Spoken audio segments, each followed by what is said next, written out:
할렐루야. 1월 13일 토요일 새벽 기도를 시작하겠습니다. 사도신경으로 우리의 신앙을 고백합니다. 나는 전능하신 아버지 하나님 천지의 창조주를 믿습니다. 나는 그의 유일하신 아들 우리 주 예수 그리스도를 믿습니다. 그는 성령으로 잉태되어 동정녀 마리아에게서 나시고 본디오 빌라도에게 고난을 받아 십자가에 못 박혀 죽으시고 장사된 지 사흘 만에 죽은 자 가운데서 다시 살아나셨으며 하늘에 오르시어 전능하신 아버지 하나님 우편에 앉아 계시다가 거기로부터 살아있는 자와 죽은 자를 심판하러 오십니다. 나는 성령을 믿으며 거룩한 공교회와 성도의 교제와 죄를 용서받는 것과 몸의 부활과 영생을 믿습니다. 아멘. 찬송가 406장 찬양하시겠습니다. 찬송가 406장입니다.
신약성경 마가복음 5장 25절에서 34절까지 말씀 보도록 하겠습니다. 신약성경 마가복음 5장 25 5절에서 34절까지 말씀입니다. 다 찾으신 줄 알고 저와 여러분들이 한 절씩 교독하겠습니다. 마가복음 5장 25절에서 34절입니다. 12해를 혈루증으로 앓아온 한 여자가 있어 많은 의사에게 많은 괴로움을 받았고 가진 것도 다 허비하였으되 아무 효험이 없고 도리어 더 중하여졌던 차에 예수의 소문을 듣고 무리 가운데 끼어 뒤로 와서 그의 옷에 손을 대니 이는 내가 그의 옷에만 손을 대어도 구원을 받으리라 생각하밀러라.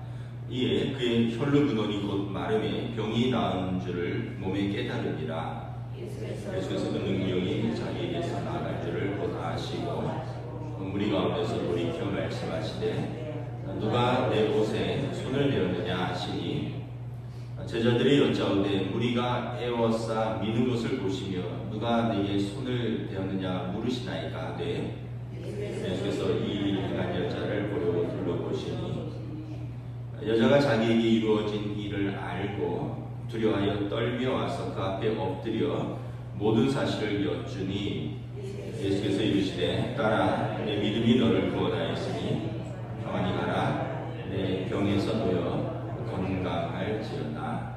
아멘. 할렐루야. 토요일 새벽에 나오신 우리 성도들을 주님의 이름으로 환영하고 축복합니다. 우리 아침에 한번 서로 인사하겠습니다. 한 주간 평안하셨습니까? 네.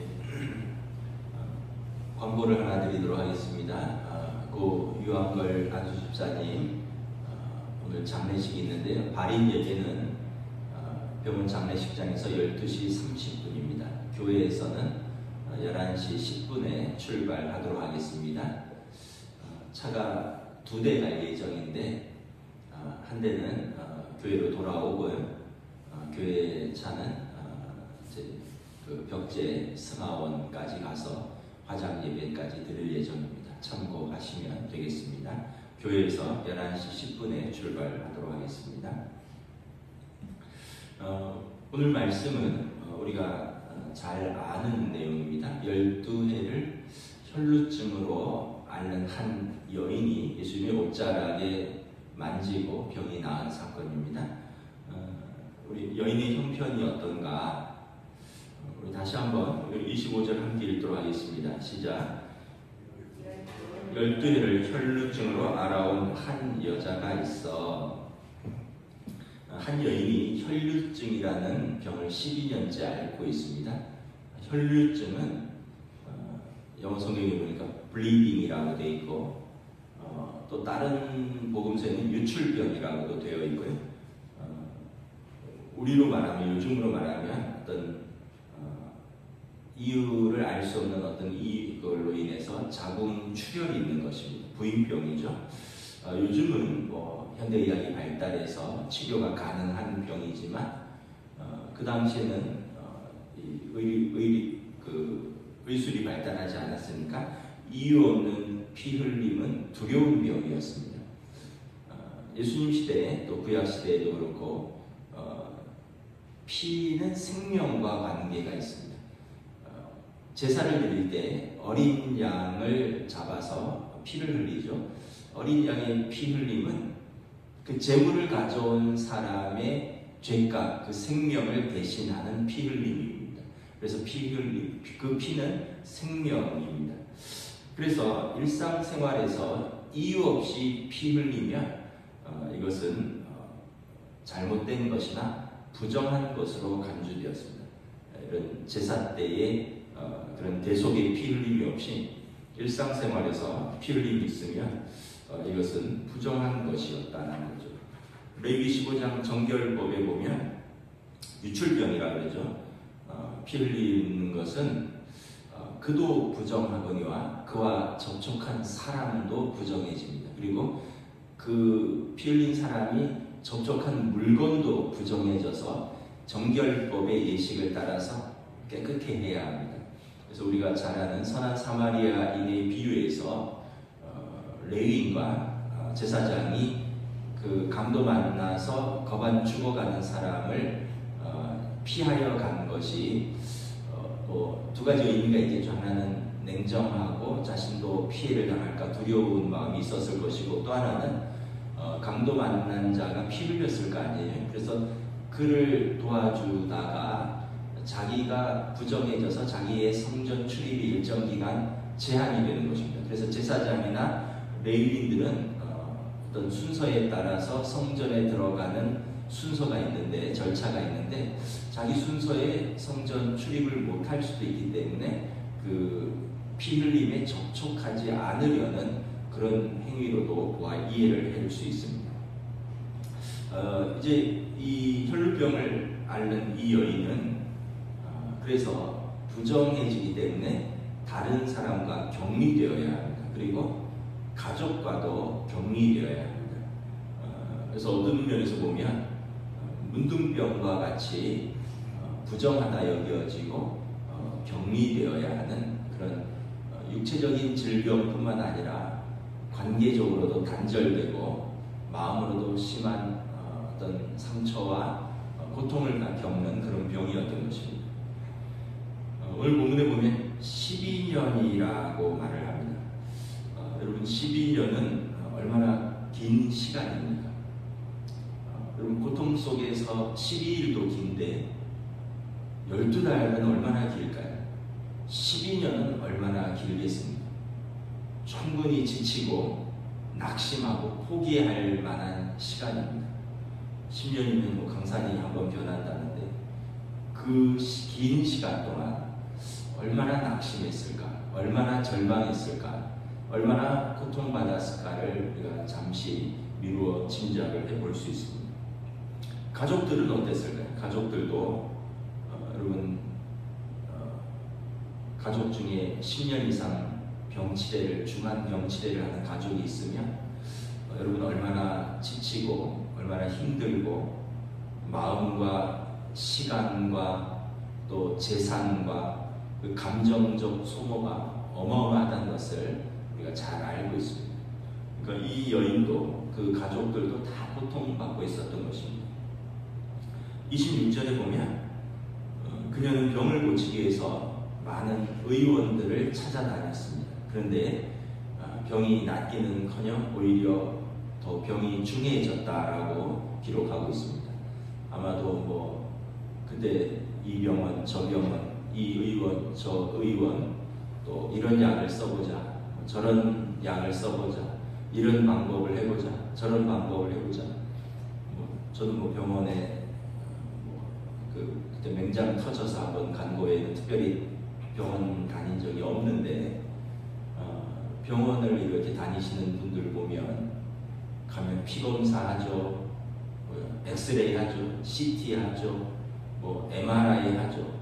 근데 거기서 잘 안 나와서 다른 병원으로 옮기면 그 자료 다 가지고 갔는데도 또 검사를 해요. 그 병원에서는 이것 때문에 검사했으니까 이번에는 저것 때문에 검사한다면서 또 피검사하고 또 엑스레이 찍고 또 MRI 하고. 그래서 병원 다니는 분들은 그 돈도 돈인데 아주 몸도 마음도 다 지치는 거죠.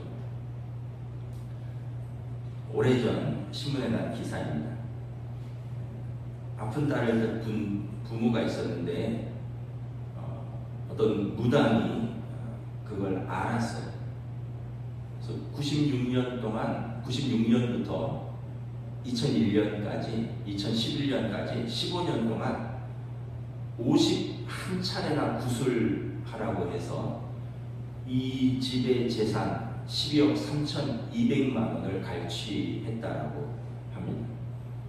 그 집 형편은 이제 집을 팔았고요. 2011년이니까 여러분 12억 3천이면 지금이야 뭐 아파트 한 채 값 정도겠지만 2011년이니까 아파트 팔고도 뭐 재산 다 하고도 빚지고도. 그래서 이 집은 집을 팔고 동생 집에 얹혀 살고 그리고 그 아내는 파출부로 생계를 이어가고, 그리고 남편은 이제 일용직으로 일을 하면서.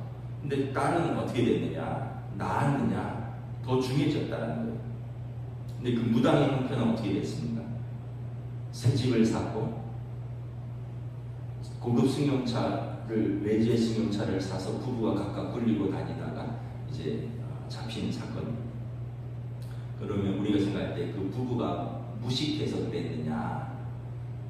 그 뉴스를 보니까 아버지 고모 씨는 명문대학을 나와서 공기업의 본부장까지 하고 은퇴한 분입니다. 어머니는 30년 영어 교사를 하신 분입니다. 근데 결혼 미혼의 딸이 중환병에 걸리니까 그냥 그렇게 그런 분들도 그렇게 이제 무너지는 것입니다. 아마 여러분 이것이 이제 그 자녀를 살리려는 부모의 절박한 마음이고 그 절박한 마음을 이용한 그 무당의 교묘한 사기 행위였던 것이죠. 여러분 아마도 이것이 사랑하는 가족의 마음이지 않을까.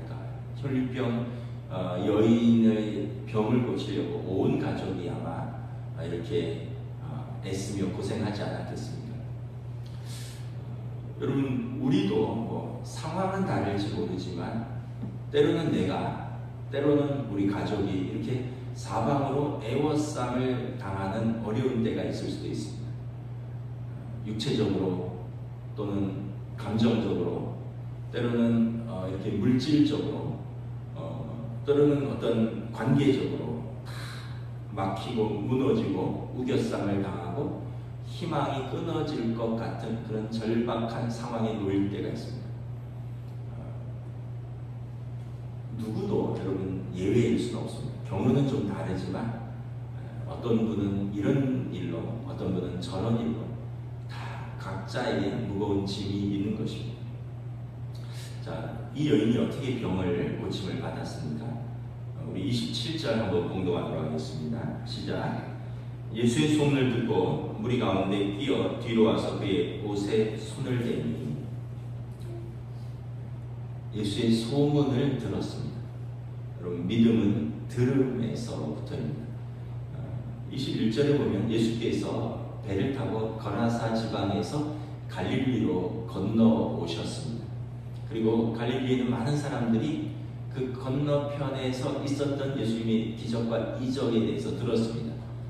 파도와 풍랑이 잠잠케 되었던 사건, 또 군대 귀신 들렸던 그 광인이 깨끗게 받은 사건, 이런 사건들이 이미 갈릴리에 소문이 퍼졌습니다. 그리고 많은 사람들이 예수님께 나와서 그것을 확인하고 싶어 했고요. 오늘 이 혈루증 앓는 여인 그 직전에 보면 회당장 야이로도 예수님께 나옵니다. 이 야이로는 12살 된 딸이 죽어가는 열병에 걸려 있습니다. 그래서 예수님을 보려고 많은 사람들이 나와 있었던 것입니다. 이 여인도 예수님의 소문을 들었습니다. 그리고 그 예수께서 메시아시라면 나를 고치실 수 있을 것이다. 이 믿음을 가지고 나왔던 것입니다. 여러분 믿음은 들음에서 옵니다. 여러분 낙심되는 일이 많이 생기죠. 그러면 내 마음의 소리를 듣지 마셔요. 내 요동치는 감정을 자꾸 귀 기울이지 마십시오. 그럼 더 힘들어지고요. 더 우울해집니다. 내 마음의 소리는 자꾸 낙심하고 절망의 소리입니다. 내 요동치는 감정은 우리를 무너뜨립니다. 우리는 무엇을 들어야 될까요? 하나님의 말씀을 들어야 됩니다. 지금 갈릴리 사람들이 그리고 야이로도 그렇고 이 혈류병 여인도 그렇고 예수의 소문을 듣고 나옵니다. 여러분 낙심되는 일이 있으면 말씀을 들으셔야 됩니다. 말씀을 읽으셔야 됩니다. 찬양을 들으셔야 됩니다. 여러분 요즘 얼마나 좋아요. 유튜브도 있고 또 성경을 읽어주는 그런 앱도 있고 또 찬양도 있고 옛날처럼 꼭 테이프 갖고 다니면서 이렇게 카세트 틀어야 될 필요도 없고 카세트 복사해야 될 필요도 없고 요즘 얼마나 좋습니까? 여러분 우리는 정말 은혜의 세계에 살고 있어요. 물론 더 어떤 그 죄악이 관영한 시대에 살고 있지만 또 더 한편 은혜의 시대에 살고 있습니다. 뭐 설교 잘 못하는 제 설교는 뭐 그래도 매일 한 편씩 나오지만 저 말고도 여러분 대한민국의 은혜로운 목사님들, 위대한 설교자들 많잖아요. 그래서 여러분 낙심되면 말씀을 많이 들으셔야 돼요. 자꾸 상황에 몰입하면 자꾸 더 무너질 뿐인 것입니다. 여러분 들었으면 어떻게 돼요? 은혜의 자리로 나아가야 됩니다. 듣고 그냥 머물러 있는 것이 아니라 은혜의 자리로 나아갑니다. 27절에 보면 혈루증을 앓고 있는 그 여인이 듣고 가만히 있지 않았습니다. 용기를 내서 예수님 뒤로 나아갔습니다. 아마 이 여인도 앞으로 나아갈 자신은 없었던 것 같아요. 왜냐하면 그 여인은 부정한 여인이거든요. 12년 동안 앓았으니까 동네 사람들이 다 그 여인에게 일출병이 있고 그 여인과 접근하고 접촉하면 부정해진다는 걸 아니까 사람들이 있는 앞으로 나아가지 못하고 뒤로 나아갔습니다. 그리고 용기를 내어서 감히 예수님을 만지기로 예수님의 옷자락에 손을 대기로 결정을 했습니다. 여러분 우리가 이런 결단이 있어야 됩니다. 이래도 안 되고 저래도 안 되면 여러분 이런 마음을 가져야 돼요. 죽을 때 죽더라도 예수님께 나아가서 죽겠다. 여러분 그 절망적인 상황에서 고통당하지 말고 이래도 고통스럽고 저래도 고통스럽다면 예수님께 나아가서 내가 결판을 보겠다. 앞으로 가든 뒤로 가든 앞으로 나아갈 용기가 없으면 뒤로도 나아오겠다. 사람들이 날 쳐다보고 사람들이 날 수군거린다면 뒤로 나아가서라도 난 예수님을 만나겠다. 여러분 오늘 본문 앞에 보면 회당장 야이로가 나와요. 어린 딸 때문에 예수님께 나왔습니다. 회당장은 어떤 사람이냐면 대부분 아마 율법에 정통하고 성전 회당을 지키는 바리새파 출신입니다. 이 사람들은 예수님과 대척점에 서 있는 사람입니다. 그런데 체면불구하고 예수님께 나와서 무릎을 꿇습니다. 왜? 내 딸을 살려달라고. 여러분 부모에게 체면이 뭐가 중요합니까? 아들이 살고 딸이 살아야 되는데 사람들 앞에서 나와서 엎드리는 게 뭐가 중요합니까? 내 체면이 중요합니까? 앞에 나와서 무릎 꿇는 게 중요합니까? 아들 살리는 게 중요합니까? 딸 살리는 게 중요합니까? 근데 우리는 그것도 중요한데 내 체면도 중요하고 여러 가지 생각하다가 때를 놓치는 거예요. 해야 할 일을 못하는 거예요. 예수님께 나와서 엎드리는 야이로처럼 예수님께 나와서 사람들의 시선과 수근거림과 사람들의 손가락질을 무릅쓰고라도 예수님께 나와서 옷을 만지는 그 용기가 있어야 됩니다. 많은 분들은 또 어떤 분들은 일이 생기면 잠수를 타요. 사람들하고 연락하지 않습니다. 카톡을 해도 받지 않고 전화도 해도 받지 않고 공동체와 끊어지고 10대들이 좀 그런 경향이 있죠. 10대들은 전화 받는 걸 좀 두려워한다고 그러더라고요. 근데 여러분 어른들도 그럴 수 있습니다. 이해는 해요. 왜냐하면 내 상황이 너무 안 좋은데 나를 걱정해서 전화하면 설명해야 되잖아요. 또 이해를 구해야 되고 또 사정도 모르는 사람이 뭐 또 거기다 한마디 더 보태면 더 마음이 상할 수도 있죠. 그래서 그냥 다 끊고 잠잠하고 싶을 겁니다. 그런데 여러분 예수님께 나아가야 됩니다. 왜냐하면 예수님이 빛이시기 때문에 빛 대신 예수님께 나와서 우리의 어두움을 드러내고 치유의 광선 참 빛이신 예수님 앞에서 우리 문제를 드러내고 치유를 받아야 되는 것입니다. 그래서 혼자 능력이 안 되면 도와줘야 돼요. 야이로의 딸은 이거 오늘 보면 뒷내용인데 주일 본문이긴 한데 딸이 못 나오니까 아버지가 나옵니다. 여러분 또 중풍병자는 친구들이 병상을 들고 예수님께 나와서 지붕을 뜯고 내리잖아요. 내가 못 나오면 그를 사랑하는 사람들이 예수님께 나와 부르짖어야 돼요. 무릎 꿇어야 되는 거예요. 여러분 절망하지 마십시오. 우리에게 예수님이 계시고 포기하지 마십시오. 이 여인이 예수님께 나와서 어떻게 합니까? 27절 28절 다시 한번 읽겠습니다. 예수의 소문을 듣고 무리 가운데 끼어 뒤로 와서 그의 옷에 손을 대니 이는 내가 그의 옷에만 손을 대어도 구원을 받으리라 생각함이라. 이 여인의 생각이 드러나 있어요. 그럼 생각이 무엇이에요? 내가 예수님께 나와서 옷자락에 손만 대어도 구원을 받으리라. 유대인 남자들의 옷은 이렇게 옷에 솔기가 달려 있습니다. 그래서 옷자락 끝에 이렇게 솔기가 있어서 사실 그 솔기는 뭐냐 하면 하나님의 말씀을 기억하라는 유대인들의 그 복식 형태인데, 그 예수님께서도 옷자락이 길고 그 옷자락 뒤에 이렇게 솔기들이 매달려 있어서 이게 끌리니까 이거라도 만져야겠다. 그리고 내가 이것을 만지면 내가 나음을 얻으리라. 원래는 부정하니까 만지면 안 되죠. 왜냐하면 부정한 여인이 정결한 사람을 만지면 정결한 사람도 부정해져서 율법에 따라서 정결 예식을 일주일 정도 거쳐야 되는 것입니다. 근데 이 여인이 내가 살짝 무리 사이에 속여서 옷자락이라도 살짝 만져야겠다. 그녀의 간절함과 담대함을 볼 수 있습니다. 그녀는 그 유일한 희망은 예수님밖에 없어요. 12년 동안 여러 의원을 전전했고 많은 사람들에게 치유를 못 받았기 때문에 그녀의 유일한 희망은 예수님밖에 없는 것입니다. 그래서 영어 성경에 보면 reach out and touched, 다가가서 손을 대는 겁니다. 여러분, 절망적인 상황에서 물러나 앉아있지 말고 예수님께 나아와서 다가가고 손을 내미는 것입니다.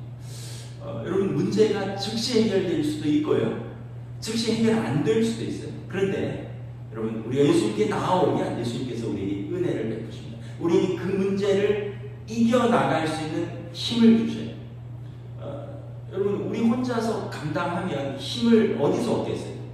시편 말씀에 보면 내 영혼아 왜 낙심하느냐? 우리를 바라보시는 하나님을 바라보라.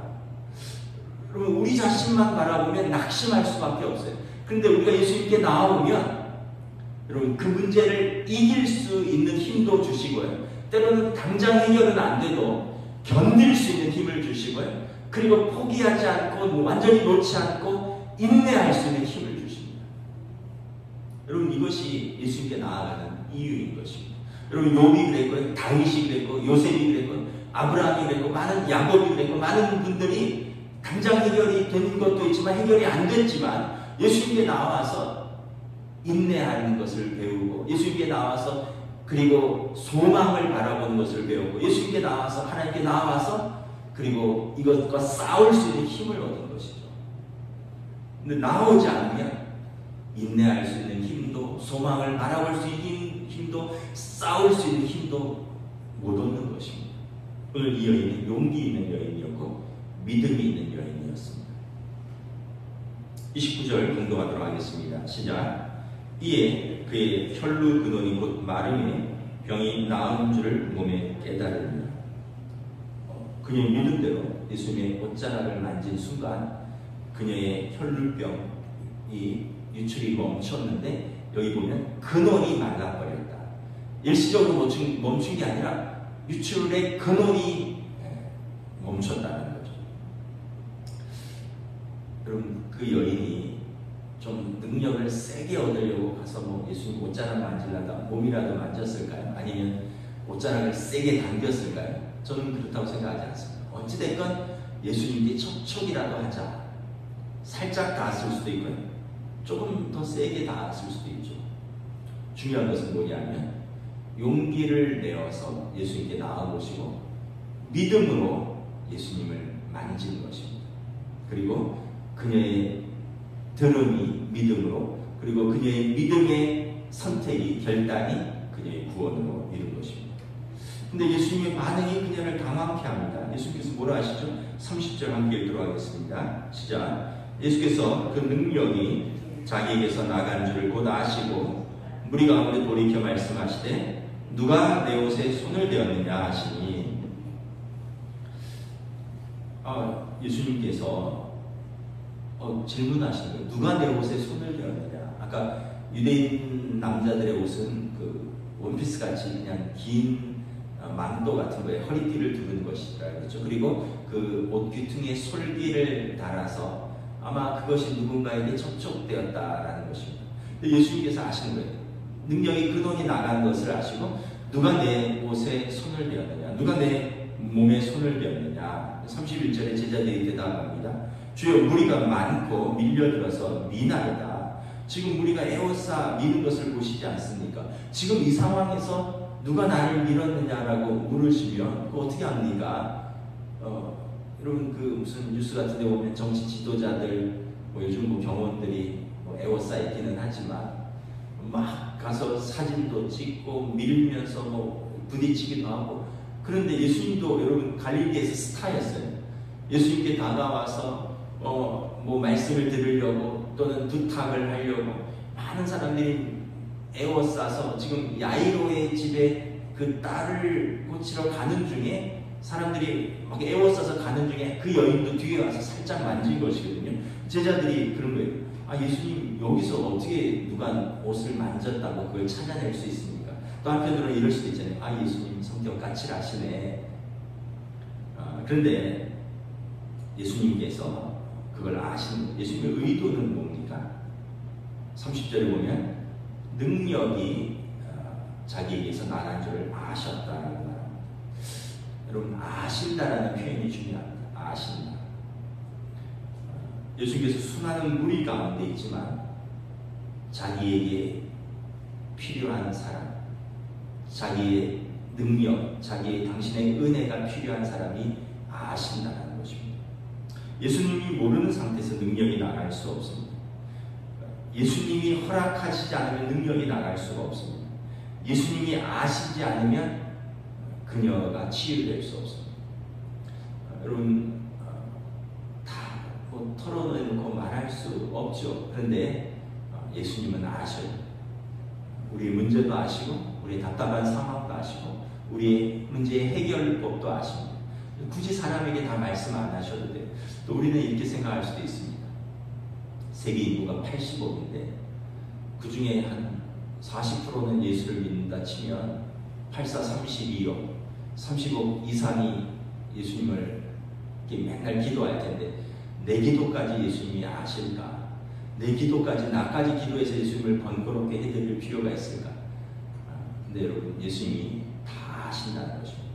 예수님께서 천지를 창조하시고 우리를 지으시고 또 이 땅을 하나님의 주권 가운데 통치하시고, 그리고 우리를 구원하신 예수님이 32억이 아니라 80억이 아니라 여러분, 참새 한 마리까지 아신다는 것입니다. 우리의 머리카락까지 세신 바 되신다 하셨습니다. 단지 우리의 방법대로 해결이 안 돼서 우리가 혹시 예수님이 모르시나 이렇게 생각할 뿐이지, 길게 보고 넓게 보고 깊이 보면 우리가 생각하는 것보다 더 크신 하나님의 뜻으로 우리의 문제를 아시고 우리의 삶에 개입하시고 우리를 구원하시기를 원하십니다.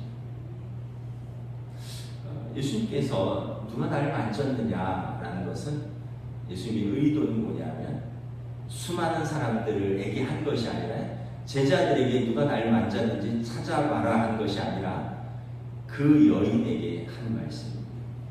바로 혈류증을 앓고 있던 그녀에게 직접 질문하신 것입니다. 숨어있지 말고 나아오라는 것입니다. 많은 사람들이 따랐고 많은 사람들이 밀었고 많은 사람들이 접촉됐지만 예수님께서 그녀를 아시고 그녀를 부르시는 것입니다. 그녀의 간절함, 그녀의 믿음의 터치, 그리고 그녀를 향한 예수님의 긍휼하심, 그리고 그 여인을 향한 예수님의 사랑의 터치가 이 질문 안에 있는 것입니다. 이제 나오라는 것입니다. 숨어있지 않아도 된다는 것입니다. 이제 나의 앞으로 나오라는 예수님의 말씀입니다. 그리고 33절에서 35절 우리 교도하겠습니다. 여자가 자기 32절부터 34절 교도하겠습니다.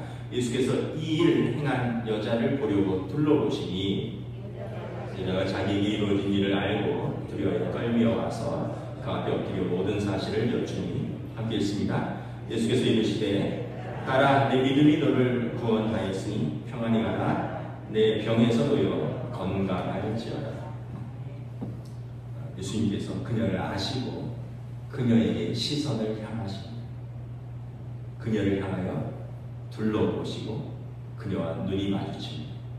33절에 여자가 자기에게 이루어진 일을 알고 두려워하여 예수님 앞으로 나와 엎드립니다. 아마 이 여인은 어쩌면 책망받을 것을 생각했을 수도 있습니다. 부정한 여인이 거룩하신 메시아, 또 많은 사람들이 따르는 선생님을 만져서 그분을 부정하게 했다. 그래서 제자들의 책망과 또 예수님의 책망을 기대하고 두려워서 나왔는지도 모르겠습니다. 네, 그분 앞에 나와서 이 여인이 모든 사실을 여쭙니다. 자신의 슬픔, 자신의 고통, 자신의 아픔, 자신의 간절함, 자신의 소망을 예수님께 여쭙죠. 아뢰죠. 그리고 여러분 얼마나 서러웠을까요? 그러나 또 한편 얼마나 후련했을까요?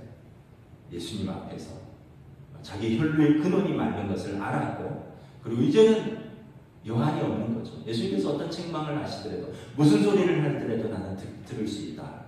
그리고 예수님께 자신의 모든 것을 아뢰었습니다. 예수님께서 책망이 아니라 따뜻하게 말씀하시죠. 허락 없이 만졌으니까 내가 능력을 거두어 가겠다 하는 것이 아니라 뭐라고 말씀하십니까? 딸아, 내 믿음이 너를 구원하였으니 평안히 가라. 내 병에서 놓여 건강할지어다. 여러분 얼마나 위로가 되는 말씀입니까? 이 두 가지를 우리가 붙들어야 되는데, 첫째는 내 믿음이 너를 구원하였다는 것입니다. 내 믿음이 너를 치유하였다가 아니, 내 믿음이 너를 구원하였다. 여러분 이 여인은 이 병이 나아도 살면서 다른 병이 또 걸릴 수도 있어요. 그런데 그녀의 예수님을 향한 믿음은 그녀의 구원을 이룬 것입니다. 여러분 어떤 사건은 그 사건의 해결로 끝나는 것이 아니라 우리가 믿음으로 나오면 그것이 그를 향한 하나님의 구원의 역사로 연결되는 것입니다. 우리가 문제 때문에 나왔는데, 문제 때문에 예수님께 나와서 문제 때문에 예수님께 엎드리고 그 문제 때문에 기도하다가 그 문제 때문에 예수님을 영접했는데, 그 문제가 해결이 될 수도 있고 안 될 수도 있지만 더 중요한 것은 그 일로 인해서 예수님을 만난다는 것입니다. 그리고 그의 믿음이 그를 구원하는 것입니다. 여러분 우리는 문제를 넘어서고 우리의 문제보다 크신 우리를 향하신 하나님의 구원을 알아야 되는 것입니다. 그래서 여러분 예수님께 나오는 것은 무조건 좋은 것입니다. 문제 해결도 될 뿐만 아니라 그 우리의 믿음이 우리를 구원하시기 때문에 그런 것입니다. 두 번째는 내 믿음이 너를 구원하였다는 것입니다. 다시 말하면 그녀의 믿음을 예수님께서 인정하신 것입니다. 그녀의 옷자락을 만진 용기가 아니라 그녀의 믿음을 칭찬하신 것입니다. 여러분 예수님께서 우리의 믿음을 보십니다. 여러분 상황은 우리에게 사단은 믿음을 포기하라고 우리를 유혹합니다. 상황은 우리 믿음을 흔들려고 우리를 더 몰아갑니다. 근데 예수님은 잘하였도다. 내 믿음으로 나온 것 잘했다. 내 믿음으로 나를 만진 것 잘했다. 내 믿음이 너를 구원하였다. 그 예수님의 목적과 사단의 목적은 같은데 결론만 다른 거죠. 믿음을 시험하고 믿음을 무너뜨리는 것이 사단의 목적이고, 예수님은 그 믿음을 칭찬하고 그 믿음을 세우려고 하는 것입니다. 여러분 2024년도 1월 13일이죠. 이제 2주가 지나갑니다. 여러분 새해에 우리가 좋은 일만 있으면 좋겠습니다. 저도 뭐 그런 표현들이 있잖아요. 꽃길만 걸으세요. 뭐 그런 표현 믿지도 않지만 오죽절박하면 그런 말이 있겠습니다. 2024년 저도 여러분들도 다 행복하면 좋겠습니다. 그런데 여러분 우리 인생 사는 게 뭐 행복할 수만 있을까요? 문제도 있고요. 어려움도 있을 것이고 때로는 고난도 있을 것입니다. 중요한 건 뭐냐면 믿음을 포기하지 않는 것입니다. 문제 속에서 어려움 속에서 예수님께 나오는 겁니다. 우리를 알고 계시고 우리의 문제의 근원을 알고 계시고 믿음으로 나오는 자를 치유하시고 구원하시는 그 예수님. 아까 말씀드렸다시피 그 문제는 내가 원하는 방식대로 해결은 안 될 수도 있지만 그럼에도 불구하고 나보다 크고 문제보다 더 크시고 또 내 뜻보다 더 크시고 깊고 넓으신 하나님께서 하나님을 사랑하시는 자, 그 뜻대로 부르신 자들에게 모든 것이 합력하여 선을 이루실 수 있도록 우리를 인도하시는 예수님을 신뢰하는 것입니다. 말씀을 정리하겠습니다. 여러분, 오늘 야이로도 그렇고 혈루병 앓는 여인도 그렇고 예수님 앞에 나오는 것입니다. 우리의 문제를 가지고 예수님 앞에 나오시기를 주님의 이름으로 축복합니다. 여러분, 가정의 문제를 가지고 주님 앞에 나오시기를 주님의 이름으로 축복합니다. 여러분들의 자녀의 문제를 가지고 여러분 예수님 앞에 나오시기를 우리 주님의 이름으로 축복합니다. 야이로의 딸은 어떻게 되죠? 달리다 굼, 소녀야 일어나라. 혈루병 앓은 여인은 어떻게 됐습니까? 딸아 평안히 가라. 내 병에서 내가 건강할지어다. 우리의 삶의 문제가 예수님 안에서 믿음으로 해결되고, 그리고 그 믿음으로 우리가 그 문제를 헤쳐나갈 수 있는 용기와 그리고 은혜를 주실 줄 믿습니다. 2024년 여러분 어떠한 일이 있어도 우리 주님 바라보면서 주님 손 꼭 붙들고 믿음을 포기하지 말고 담대하게 은혜의 보좌 앞으로 나아가시는 우리 모두가 되시기를 주님의 이름으로 축복합니다. 기도하겠습니다. 우리 함께 잠시 합심해서 기도하겠습니다. 여러 가지 우리의 마음을, 또 우리의 상황을, 또 우리의 문제를, 안개와 같은 또 우리의 미래를 하나님 앞에 올려줍니다. 또 사랑하는 우리 자녀들을 야이로의 딸처럼 하나님 예수님 앞에 나와 무릎 꿇으며 그 부모가 눈물을 흘리며 구할 수 있기를 원합니다. 그리고 우리의 모든 병의 근원, 우리 문제의 근원까지 치유하신 예수님께서 우리의 믿음을 보시고 우리를 인도하실 줄 믿습니다. 우리 함께 기도하며 나아갑니다. 하나님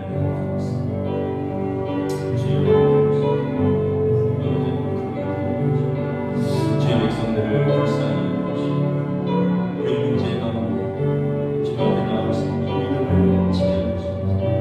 그 믿음을 포기하지 아니하시고 문제보다 더 크신 우리 주님 앞에서 우리를 지으시고 우리를 사랑하시고 우리의 삶에 개입하신 그 주님께서 사랑하는 자, 부르심을 받는 자에게 너무 정확하게 선을 이루시고 하나님의 뜻을 받아 오늘도 주님의 전에 나오고 주의 백성들을 정은혜를 주시고 은혜를 주시고 인도하여 주시옵소서.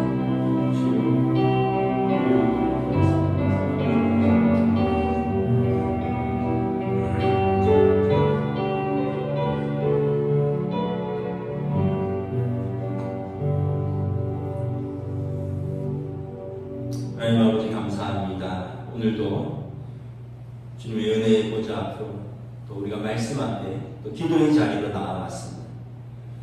오늘 본문에서 12년간 혈루병을 앓으며 부정해지고 모든 관계들이 단절되고 그의 육신이 지치고 감정적으로 단절되고 소망과 모든 희망이 끊어지고 또 많은 경제적인 어려움 가운데 모든 것이 핍절해지고 소망이 없는 그녀가 예수님께 나와 예수님의 옷자락에 손을 대는 그 믿음을 보시고 예수님께서 그의 병의 근원을 깨끗게 하셨습니다. 딸아 평안히 가라. 내가 병에서 놓여 깨끗게 되었느니라.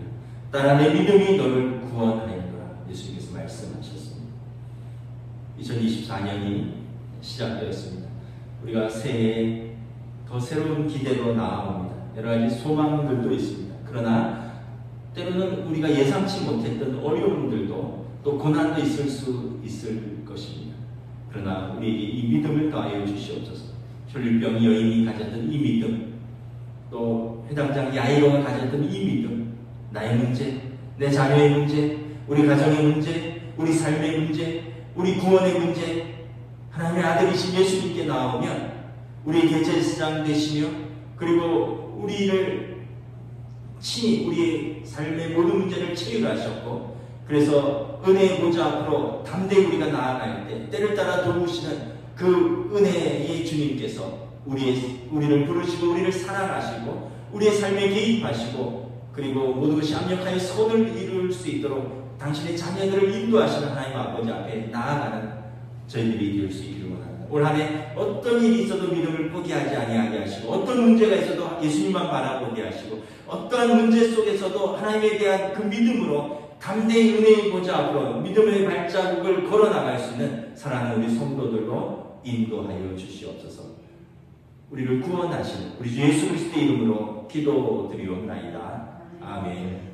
하늘에 계신 우리 아버지, 아버지의 이름을 거룩하게 하시며 아버지의 나라가 오게 하시며 아버지의 뜻이 하늘에서와 같이 땅에서도 이루어지게 하소서. 오늘 우리에게 일용할 양식을 주시고 우리가 우리에게 잘못한 사람을 용서하여 준 것 같이 우리 죄를 용서하여 주시고 우리를 시험에 빠지지 않게 하시고 악에서 구하소서. 나라와 권능과 영광이 영원히 아버지의 것입니다. 아멘.